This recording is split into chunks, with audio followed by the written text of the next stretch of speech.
जी अस्सलाम वालेकुम। I am Hasan Ali from Spot NV marketing ad. आज हमारे साथ मौजूद है स्पॉट एनवी के सीईओ फाइज खान साहब। तो आज हम बेसिकली बात करने जो जा रहे हैं वो पाकिस्तान में सबसे ज़्यादा सेलिंग कार पे करने जा रहे हैं। तो फाइज भाई से जानेंगे इनकी ये क्या रिकमेंड करते हैं, कौन सी कार रिकमेंड करते हैं, जो कैटेगरीज हमने चूज की हुई है उनके बारे में जानेंगे। जी फाइज भाई क्या हाल है, कैसे हैं जी आप? ठीक ठाक अल्हम्दुलिल्लाह। अपने अल्हम्दुलिल्लाह ठीक ठाक। फाइज भाई सबसे पहले तो आप बताइएगा, मैंने जो कैटेगरीज देखी हैं, ठीक है, दो कार्स की मैंने देखी, उसमें मुझे बताइएगा जो छोटी कार्स हैं जैसे ऑल्टो हो गया, वैगनर हो गया, कटस हो गया, तो इसमें से आप कौन सी कार को रिकमेंड यार करेंगे? ये जो ऑल्टो का ना, मैं असल में हंसा पता है क्यों? जी जी जब लोग मुझसे पूछते हैं ना ऑल्टो के बारे में आपके क्या अल्फाज हैं, मैं हमेशा हर वीडियो में अल्फाज बताता हूँ। फिर मेरे से पूछते हैं, वो छेड़ने वाली बात होती है। यार बेसिकली आप बस ये समझ लें कि पाकिस्तान में अगर उबर, क्रीम, येंगो, जी। इन ड्राइव ये ना हो तो शायद सुजुकी को मिन्नतें करनी पड़े, दरवाजों की बेलें बजा बजा के कहना पड़े अल्लाह का वास्ता ऑल्टो ले। ऐसे और वो लोग इन सिटी के लिए ठीक है, फ्यूल एवरेज आपको ज्यादा देती है, मेंटेनेंस सस्ती है, स्पेयर पार्ट सस्ते हैं। जी बट अगर एज अ फैमिली कार अगर मैंने अपने लिए खरीदनी है, किसी ने खरीदनी है अपने यूज के लिए रादर देन कमर्शियल यूज, तो वो एक बहुत सिली और स्टूपिड सा डिसीजन होता है ऑल्टो लेने का। आपको पता है जिस तरह अभी पिछले अरसे में इसकी वीडियोस आ रही थी, वो गाड़ी टच बाद में होती है, फट पहले जाती है, ऐसे है। ठीक है ना? तो ये वो क्या नाम है, एक जानवर है, वो उसको उसके बारे में कहा जाता है कि अगर उसको शिकार हम करते हैं जी जी तो फायर लगने से पहले ही वो डर से हार्ट अटैक से मर जाता है। तो ये ऑल्टो का वो वाला हिसाब है। इसको जब पता लगता है एक्सीडेंट होने लगा तो ये खुल जाता है। ऐसे है। अच्छा, तो ऑल्टो तो मैं कभी भी किसी को रिकमेंड नहीं करता यार। और वैगन आर में बहुत अच्छी गाड़ी है वैगन आर से। एज अ कार को हम अगर डिस्कस करें, डिबेट करें, जी जी फ्यूल एवरेज का इतना ज्यादा कोई फर्क नहीं है। ठीक है। ऑल्टो अगर आपको कोई 20-21 की एवरेज देती है तो वैगन आर आपको 17-18 की एवरेज देती है। सही है। और कंपैरेटिवली मजबूत गाड़ी है। कंपैरेटिवली लॉन्ग रूट पे भी अगर आप उसको मोटरवे पे भी लेके जा रहे हैं तो उसका कंट्रोल्स भी और उसका अपना बॉडी वेट भी, उसकी हाई स्पीड भी ऑल्टो से बेहतर है। उसका एसी भी ऑल्टो से बहुत बेहतर है। एसी तो यकीन करें कि समटाइम्स अगर मुझे आना पड़ जाए, इन ड्राइव यूज करनी पड़ जाए, तो मैं ऑल्टो से पनाह इसलिए मांग रहा होता हूँ जहाँ पे ऑल्टो रुकी नहीं और एसी बंद हुआ नहीं, ठीक है?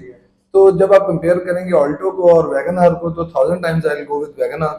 बट आप कल्टस का जिक्र कर रहे थे, तो कल्टस में मैं आपको बताऊं, कल्टस का इनके साथ कंपैरिजन बनता ही नहीं है। कल्टस का कंपैरिजन बनता है पिकांटो के साथ। पिकांटो की रीसेल बहुत कम है, इसलिए लोग बहुत ज्यादा कल्टस की तरफ जाते हैं, जबकि पिकांटो itself बहुत अच्छी गाड़ी है। बस फ्यूल एवरेज से मार खाती है, थोड़ी सी फर्क है, थोड़ा है, बट वो बहुत ज्यादा फर्क नहीं है। वो बेसिकली उसके मीटर पे जो आपको आ रही होती है 8 या 9 या 7, वो आ रही होती है 7 लीटर्स पर 100 किलोमीटर। ओके। या 8 लीटर्स पर 100 किलोमीटर का मतलब है 12.5-13 की एवरेज दे रही है। तो कल्टस आपको विद एसी जो है ऑटोमेटिक जो है वो आपको एवरेज दे रही है 15 की, 16 की। उसका भी इतना ज्यादा फर्क नहीं है। बट ऑब्वियसली अब सुजुकी के स्पेयर पार्ट ज्यादा अवेलेबल हैं, सुजुकी तरह लोगों की जुबान ज्यादा आम है, तो कल्टस इसलिए ज्यादा बिकती है। तो मुझे बताइएगा फाइज भाई, सेफ्टी के लिहाज से आप कल्टस और पिकांटो में से किसको बेहतर करते हैं, किसकी रोड सर ज्यादा अच्छी है? सेफ्टी के लिहाज से गाड़ी है ही जापानी, ओके।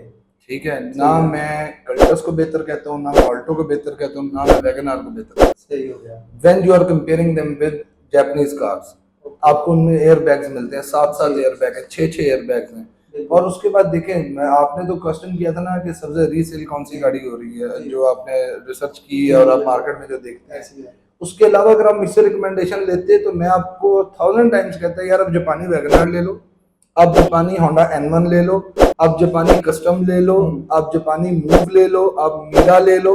आपको उसके अंदर फीचर्स भी ज्यादा मिलते हैं, आपको उसके अंदर सेफ्टी मेजर्स बहुत ज्यादा है, एयर बैग्स आपको मिलते हैं उसके अंदर, ठीक है? तो अगर आप सेफ्टी मेजर्स की बात कर रहे हैं तो फिर इन सारों में से Wagon R, Cultus I believe बेहतर है।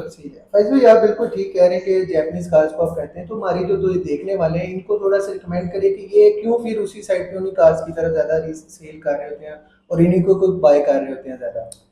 यार ये ना ट्रेंड सेट हो जाता है बेसिकली। अब मैं इसके ऊपर क्या कह सकता हूँ, ऑब्वियसली जापानी गाड़ियां भी बहुत बिक रही हैं।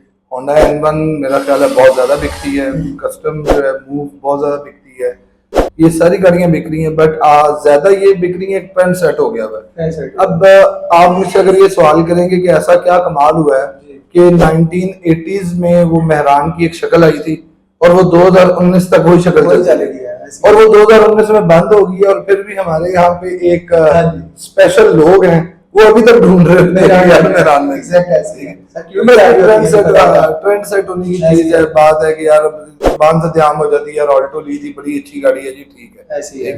तो ये चीजें हैं। इसके अलावा तो मैं तो हमेशा रिकमेंड करता हूँ जापानी गाड़ी को, बाकी चले सबकी मर्जी। बहुत शुक्रिया आपने बताया। अभी मुझे थोड़ा बड़ी गाड़ियों के बारे में बताएं, ठीक है? जैसे ये होंडा सिटी हो गया, ठीक है, यारिस होगी, और उसके बाद हमारे पास आ जाती है टोयोटा करोला। आप इन तीनों में से कौन सी बेस्ट गाड़ी है जो आप रिकमेंड करते हैं कि ये वाली यार ये जो है ना सेडान में होंडा सिटी और यारिस और करोला एक्सएलआई जीएलआई एलिस ग्रैंडी ये सब बिक रही हैं। जी, सबकी मार्केट बहुत ज्यादा है, सबकी बिल्कुल, क्लाइंटेज एक अपना अपना, इन सबका ना एक सेक्टर है, ऐसी है। एक अपना अपना सबका एक मार्केट है, अपना पोर्शन है, जी, ठीक है। बिल्कुल। अब फॉर एग्जांपल अगर आप गाड़ी लेना चाह रहे हैं और आपने आपकी मोस्ट ड्राइव जो है वो इन सिटी है, आपने ऑफ रोड पे नहीं जाना, टूटे रास्तों पे आपने नहीं जाना, आपने अपने गांव नहीं जाना, ऐसी है। तो आप होंडा सिटी लें, आप सिविक लें, वो आपको मजा भी देगी, ड्राइव भी मजे की है, ड्राइव ज्यादा स्मूथ है। बट अगर आप ऑफ रोड जाते हैं, आपने वीकेंड पे अपने गांव जाया करना है, आपने टूटी रोड्स पे आपने ज्यादा जाना है, या आपकी ड्राइव जो है वो थोड़ी रफ है, आप रफ तरीके से चला रहे हैं, रफ रोड्स पे चला रहे हैं, तो आई विल रिकमेंड यू कि फिर आप करोला में जाएं। बेशक आप वो आपकी पॉकेट है, आप एक्सएलआई पे जाते हैं, जीएलआई मैनुअल पे या जीएलआई ऑटो पे जाते हैं, या आप अल्टिस पे जाते हैं, ग्रैंडी पे जाते हैं, तो मोस्टली वो लोग आप देखेंगे जो लाहौर के बाहर शहरों से आते हैं वो ज्यादातर करोला लेते हैं। जो लाहौर का अपना क्लाइंट है जिसने मॉडल टाउन से निकलना है, गुलबर्ग ऑफिस जाना है या कैंट से निकलना है, डीएचए ऑफिस जाना है, वो होंडा सिटी और होंडा सिटी को ज्यादा पसंद करता है। ठीक हो गया। बहुत शुक्रिया फाइज भाई, आपने हमें अपना कीमती वक्त दिया, आपने बहुत आपके बिजी स्केड्यूल में से आपने हमारे लिए टाइम निकाला, थैंक यू सो मच। तो फाइज भाई जल्दी जल्दी बताइएगा कि हमारे स्पॉट एमवी के बारे में भी, कि लोगों को हमारे स्पॉट एमवी पे कहाँ से आके अपनी गाड़ियाँ, अपनी पसंदीदा गाड़ियाँ जो है ना वहाँ से देख सकते हैं और बाय कर सकते हैं। देखिए स्पॉट एमवी का जो कॉन्सेप्ट है ना वो बड़ा सिंपल सा कॉन्सेप्ट है जी। बेसिक कॉन्सेप्ट स्पॉट एमवी का ये है, अपने व्यूअर्स को मैं बता दूं कि स्पॉट एमवी आपको आपके घर बैठे आपके शहर, आपके इलाके के कार शोरूम्स के साथ यानी ऑथराइज्ड डीलर्स के साथ कनेक्ट करता है। तो अगर आपने अपने लिए गाड़ी खरीदनी है तो आपको अपने घर से निकल के अपना टाइम, अपना फ्यूल वेस्ट करने की जरूरत नहीं है, 4-6 घंटे की एक्सरसाइज की जरूरत नहीं है, लोगों के पास विजिट करने की आपको आसानी हम पैदा करते हैं। वो आसानी क्या पैदा करते हैं कि आप अपने घर बैठे spotmv.com ओपन करें, अपनी पसंद की गाड़ी को आप सर्च करें, अपना मॉडल ईयर सिलेक्ट करें, अपने शहर को सिलेक्ट करें, अपनी नियरेस्ट कार मार्केट। अगर मैं लाहौर की बात करूं तो लाहौर को हमने 4 डिफरेंट जोन्स में डिवाइड किया है। डीएचए सर्कल है, जौहर टाउन सर्कल है, समनाबाद सर्कल है, एंड देन उसके बाद आपका Jail Road, Johar Town, DHA and Samanabad, ये 4 जोन में हमने इसको डिवाइड किया हुआ है। जो भी आपके नियरेस्ट मार्केट है आप उसको सिलेक्ट करें।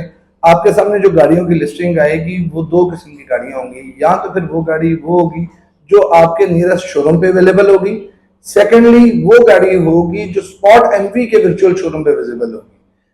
जो गाड़ी स्पॉट एमवी के शोरूम पे लगी हुई है उस गाड़ी की मुकम्मल जिम्मेदारी जो है वो स्पॉट एमवी ओन करता है, क्योंकि स्पॉट एमवी कोई भी गाड़ी का ऐड उसके डॉक्यूमेंटेशन वेरीफाई किए बगैर, उसकी चेकलिस्ट को कंप्लीट किए बगैर ऐड पब्लिश नहीं करता। और यही फायदा आपको होता है जब आप ऑथराइज्ड डीलर्स के साथ डील करते हैं, क्योंकि द प्रोफेशनल मींस बिजनेस, आपके साथ फ्रॉड के चांसेस कम हो जाते हैं, आपके साथ धोखा नहीं होता।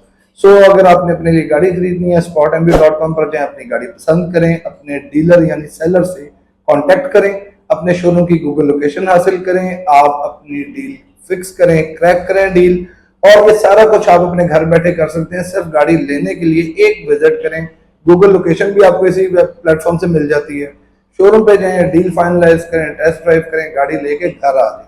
स्पॉट एमवी आपकी सारी एक्सरसाइज बचाता है और आपको एक्सपर्ट ओपिनियन भी देता है।